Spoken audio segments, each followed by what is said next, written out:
Hi students, இப்ப நம்ம பார்க்கக்கூடிய ஒரு சிம்பிள் டாபிக் ஒரு மைய விசைகள் மற்றும் லாமியின் தேற்றம். ஓகே, இங்கிலீஷ்ல வந்து concurrent forces and Lami's theorem அப்படின்னு சொல்லுவாங்க. ஸோ இங்கிலீஷ் மீடியம் ஸ்டூடெண்ட்ஸுக்கு வந்து ஆல்ரெடி வீடியோ அப்லோட் பண்ணியிருக்கிறேன். இது வந்து தமிழ் மீடியம் ஸ்டூடெண்ட்டுக்கு. சரி, என்னங்கிறத பார்ப்போம். அதாவது வந்து பாத்தீங்கன்னா நமக்கு தெரியும், பொருட்களை பொறுத்த வரைக்கும் இல்லையா, ஆப்ஜெக்ட்ஸை பொறுத்த வரைக்கும் ஒழுங்கான வடிவம் இருக்கக்கூடிய ஆப்ஜெக்ட்ஸும் இருக்கு, பொருட்களும் இருக்கு, ஒழுங்கற்ற வடிவம் இருக்கக்கூடிய பொருட்களும் இருக்கு. இப்ப இதை பாத்தீங்கன்னா இந்த பெண்ணை பொறுத்தவரைக்கும் பாத்தீங்கன்னா ஒழுங்கான வடிவம், இதை வந்து நீங்க உருளை வடிவம்னு சொல்லுவீங்க இல்லையா, அப்படி பேர் சொல்றது மாதிரி இருக்கு. உருளை அல்லது வட்டம் அல்லது கோலம், இந்த மாதிரி இருக்கக்கூடியது எல்லாத்தையும் வந்து ஒழுங்கான வடிவம் இருக்கக்கூடிய பொருட்கள் அப்படின்னு சொல்லுவாங்க. இப்ப தரையில இருந்து நம்ம சாதாரணம் எடுக்கக்கூடிய கல் பாத்தீங்கன்னா அது என்ன வடிவத்துல இருக்குன்னு சொல்ல முடியாது, அது ஒழுங்கற்ற வடிவம். இப்படி ரெண்டு வகையான பொருட்கள் இருக்கு. சரியா, அதுல ஏதாவது ஒரு பொருளை நம்ம இப்ப எடுத்துப்போம். சரியா, ஃபர்ஸ்ட் ஒரு மைய விசைகளை பத்தி நம்ம விளக்குவோம். இந்த ஒரு மைய விசைகள், இதுக்கு இன்னொரு பேர் இருக்கு. ஏன்னா இந்த விசைகள் ஒரே தளத்துலதான் செயல்படணும் அப்படின்னு கிடையாது, பல்வேறு தளத்திலையும் இருக்கலாம். ஆனா ஒரே தளத்துல இந்த விசைகள் செயல்பட்டுச்சு அப்படின்னா இந்த விசைகளுக்கு இன்னொரு பேர் இருக்கு, ஒரு தள விசைகள் அப்படின்னு சொல்லுவாங்க. சரி, ஓகே. இப்ப ஃபர்ஸ்ட் நம்ம இங்க எழுதுவோம் ஒரு மைய விசைகள். சரி, ரெண்டு வகையான பொருட்கள் இருக்குன்னு சொன்னேன், ஒழுங்கான வடிவம், இன்னொன்னு ஒழுங்கற்ற வடிவம். பொதுவா வந்து நமக்கு வந்து இந்த உலகத்துல அதிகமா பொதுவா கிடைக்கக்கூடிய பொருட்கள் வந்து ஒழுங்கற்ற வடிவம் தான். சரியா, சோ அப்ப அந்த மாதிரி ஒரு பொருளை நம்ம இப்படி எடுத்துப்போம். சோ இது ஒழுங்கற்ற வடிவம் இருக்கக்கூடிய ஒரு பொருள் இல்லையா, பார்த்தாலே தெரியுது. இதுல வந்து ஒரு பொதுவான புள்ளி, எக்ஸாம்பிளுக்கு நான் மைய புள்ளி எடுத்துக்கிறேன். இந்த புள்ளியை வந்து ஓன்னு சொல்றேன்.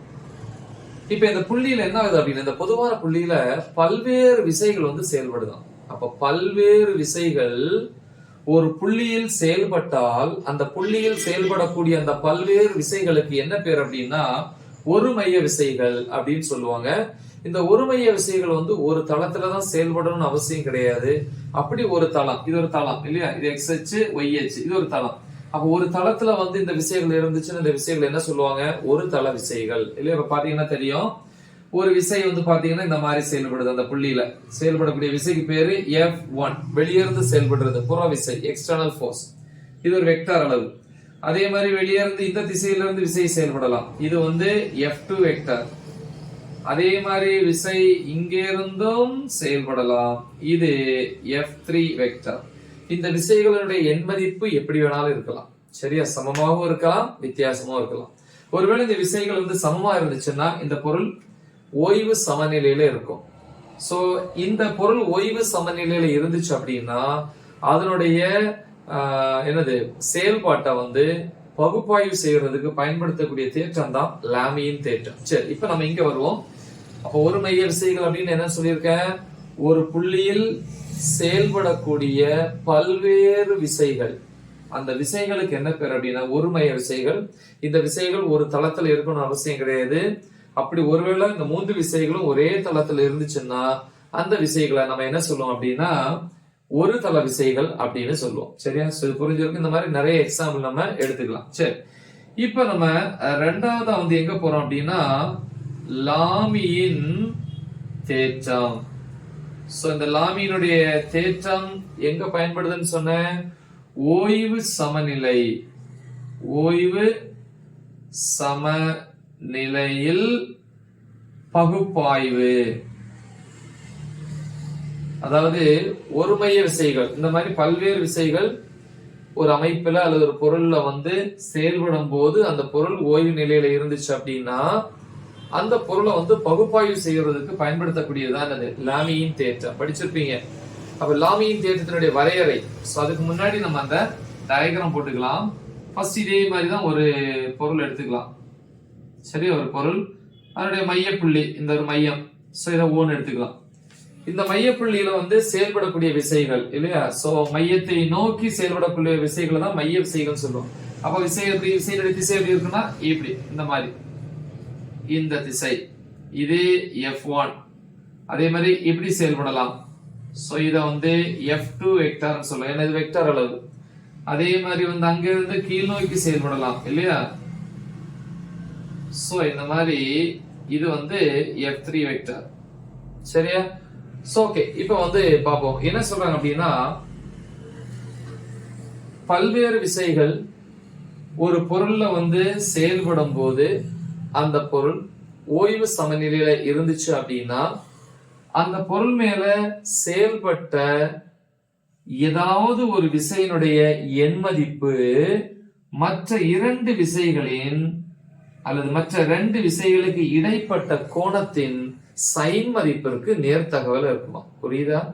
அப்ப வந்து மைய விசைகள் வந்து ஒரு பொருள்ல செயல்படும் போது அந்த பொருள் அல்லது அமைப்பு ஓய்வு சமநிலையில இருந்துச்சு அப்படின்னா அந்த பொருள் மேல செயல்பட்ட விசைகளில ஏதாவது ஒரு விசையினுடைய எண் மதிப்பு ஏதாவது ஒண்ணு அதனுடைய எண் மதிப்பு மற்ற இரண்டு விசைகளினுடைய என்னது கோணத்தின் சைன் மதிப்பிற்கு நேர்த்தகவல் அமையும். சோ பாப்போமா? இப்ப இந்த மூணுல வந்து ஏதாவது ஒரு விசை அப்படின்னா F1 எடுத்துக்கலாம். ஆனா என்ன சொல்லியிருக்கோம் அப்படின்னா ஏதாவது ஒரு விசையினுடைய வெக்டார் இல்ல, இப்படி போட்ட வெக்டாரோட எண் மதிப்புன்னு இப்படி போடணும். எண் மதிப்பு எதுக்கு நேர்த்தகவல் இருக்கும்னு சொல்லியிருக்கோம்? மற்ற ரெண்டு விசைகளின் அல்லது விசைகளுக்கு இடைப்பட்ட கோணம். இதான் இடைப்பட்ட இந்த ரெண்டு விசை. இப்ப இதை நான் எடுத்துக்கிட்டேன்னா மற்ற ரெண்டு விசை இதுதான். இந்த ரெண்டுக்கு இடைப்பட்ட கோணத்துக்கு சமம். கோணத்துக்கு வந்து ஆல்பா. கரெக்டா?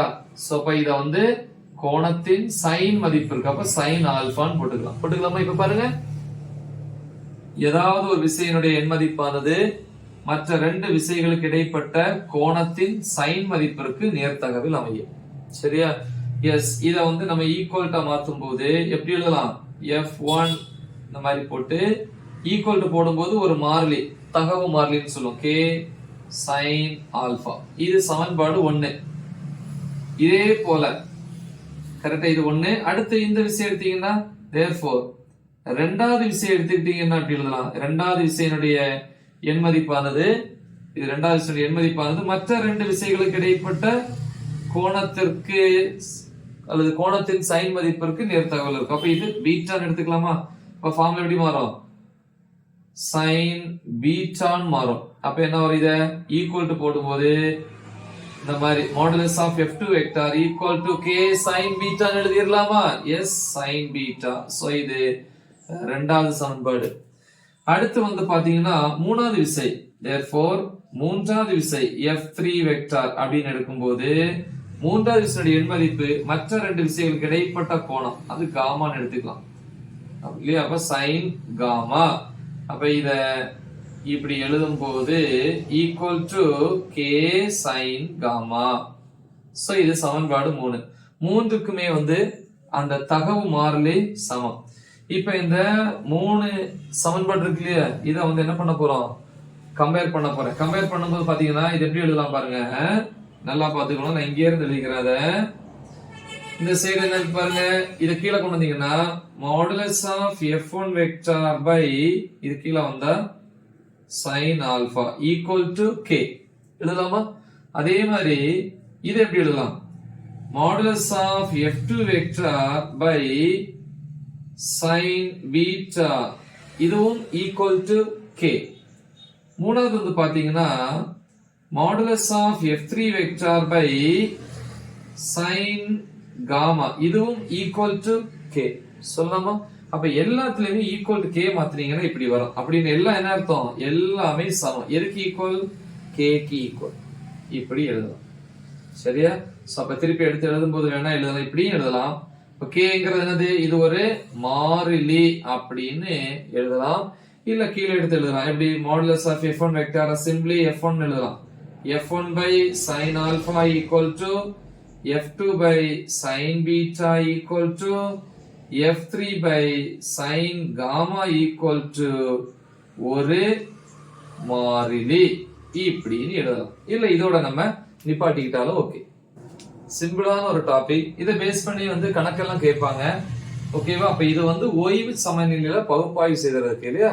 அப்ப ஒரு மைய விசைகள் அல்லது ஒரு தள விசைகள் ஒரு பொருள்ல வந்து என்ன பண்ணுது? செயல்படும் போது அந்த பொருள் ஓய்வு சமநிலையில இருந்துச்சு அப்படின்னா அந்த பொருள்ல செயல்படக்கூடிய ஏதாவது ஒரு விசையினுடைய எண் மதிப்பு மற்ற இரண்டு விசைகளுக்கு இடைப்பட்ட கோணத்தின் சைன் மதிப்பிற்கு நேர்த்தகவில் அமையும். சோ அது வந்து அந்த தேற்றம் கேட்பாங்க.